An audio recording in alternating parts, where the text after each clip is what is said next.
தமிழ் சொந்தங்களுக்கு வணக்கம்.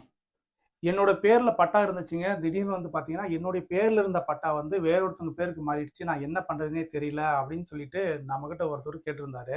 நம்ம இவருக்கு மட்டும் இல்ல. இந்த மாரி வந்து பார்த்தீங்கன்னா, நெறைய இடங்கள்ல வேற ஒருத்தவங்க பேர்ல இருக்கிற பட்டா இன்னொருத்தவங்க பேருக்கு மாறிடுது. இது வந்து வந்து சில நேரங்கள்ல வந்து பார்த்தீங்கன்னா, இது தெரிஞ்சே சில பேர் பண்றாங்க. சில நேரங்கள்ல தவறுதலாவும் வந்து பார்த்தீங்கன்னா, பட்டா வந்து மாறியிருக்கும்.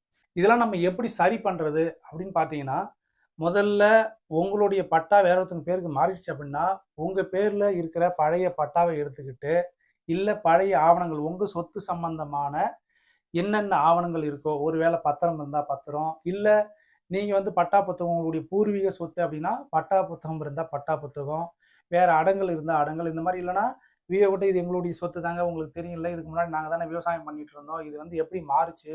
இதற்கான ஆவணங்கள குடுங்க அப்படின்னு சொல்லிட்டு, ஒருவேளை அடங்கல்ல உங்க பேர் இருந்துச்சுன்னா, அதையுமே நீங்க வாங்கிட்டு, சம்பந்தப்பட்ட அதிகாரியான வருவாய் கோட்டாட்சியர்கிட்ட நீங்க மனு செய்யுங்க. மனு செஞ்சீங்கன்னா, அவரு ஒரு நாள் விசாரணைக்கு அழைச்சு, இந்த விசாரணையின் அடிப்படையில, இது உங்களுடைய சொத்து தான் அப்படின்னு தெரிய வந்துச்சுன்னா, பட்டாவ வந்து மாத்தி குடுத்துருவாரு.